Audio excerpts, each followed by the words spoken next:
நிலையான புகழுக்குரிய தூய்மை மிகு நற்கருணைக்கு எல்லா காலமும் ஆராதனையும் புகழும் ஆட்சியும் உண்டாக கடவது. நிலையான புகழுக்குரிய தூய்மை மிகு நற்கருணைக்கு எல்லா காலமும் ஆராதனையும் புகழும் ஆட்சியும் உண்டாக கடவது. நிலையான புகழுக்குரிய தூய்மை மிகு நற்கருணைக்கு எல்லா காலமும் ஆராதனையும் புகழும் ஆட்சியும் உண்டாக கடவது.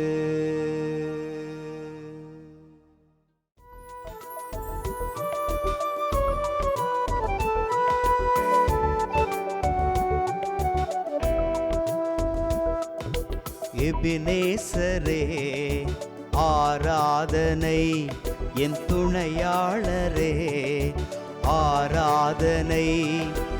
எபினேசரே ஆராதனை, என் துணையாளரே ஆராதனை. மறப்பேனோ உமது அன்பை, மறப்பேனோ உமது அன்பை. மண்டியிடுவேன் உன் பாதத்திலே, மண்டியிடுவேன் உன் பாதத்திலே. ஆண்டவருக்குள் பிரியமான சகோதர சகோதரிகளே, இன்று ஜூலை மாதம் 2ஆம் தேதி புதன்கிழமை.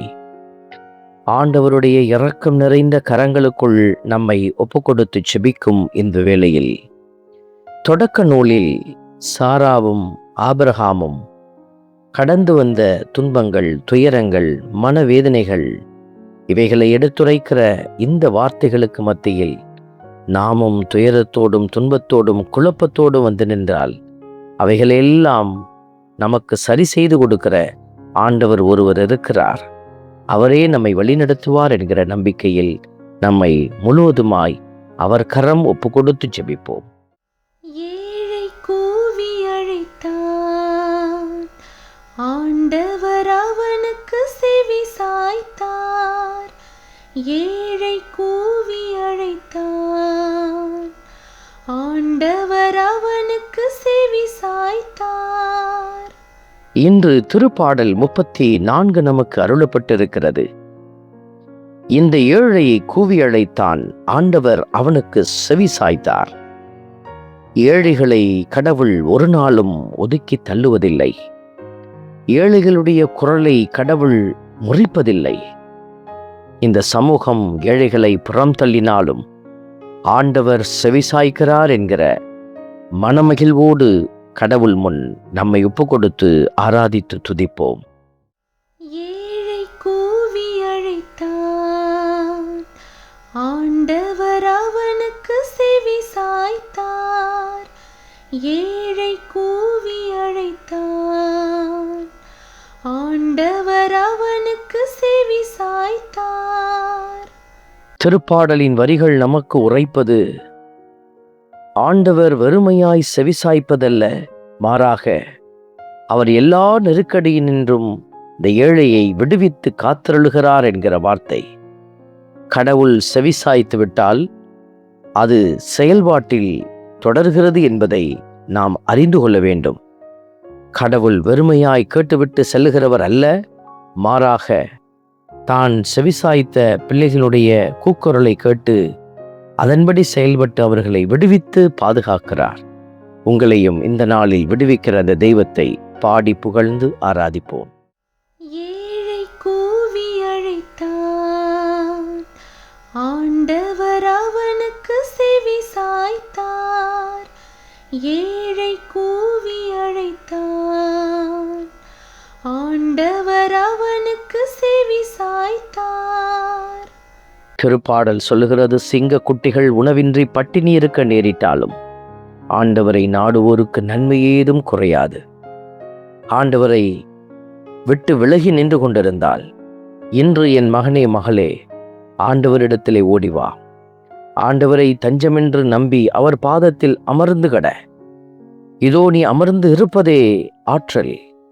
ஆண்டவரை நம்பியிருக்கிற பிள்ளைகள் விடுதலையை பெறுகிறார்கள். அவர்களை கடவுள் உணவளித்து போஷிக்கிறார். நன்றியோடு ஆண்டவருடைய கரத்தில் ஒப்பு கொடுத்து செபிப்போம். ஏழை கூவி அழைத்தான், ஆண்டவர் அவனுக்கு செவி சாய்த்தார். ஏழை கூவி அழைத்தான், ஆண்டவர் அவனுக்கு செவி சாய்த்தார். அன்பின் பரமபிதாவே, நன்றியோடு மை துதிக்கிறோம், மை ஸ்தோத்தரிக்கிறோம், மை ஆராதிக்கிறோம், நன்றி செலுத்துகிறோம்.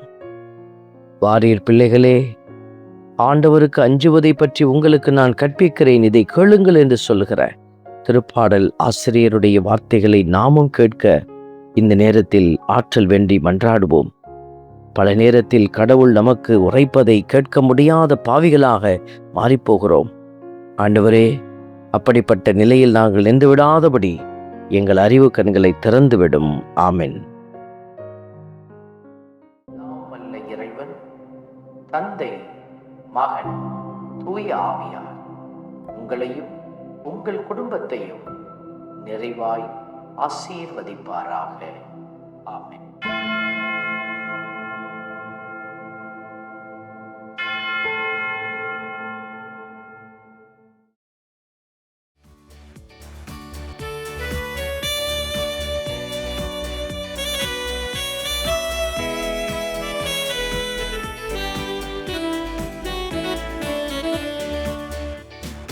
இஸ்ரவேலின் துதிகளுக்குள் என்றும் வாசம் செய்பவரே, உம்மை நம்பி வந்த யாவருக்கும் என்றும் நன்மைகள் செய்பவரே, உம்மை என்றென்றுமே என்றென்றுமே பாடி புகழ்ந்திடுவோம்.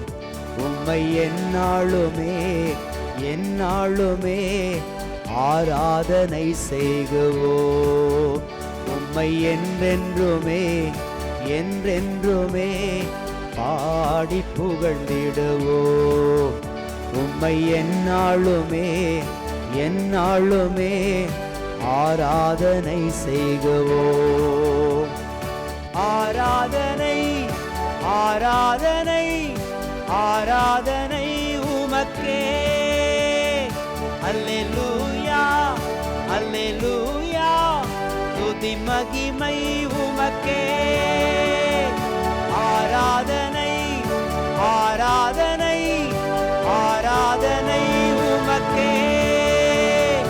அல்லேலூயா அல்லேலூயா, துதி மகிமை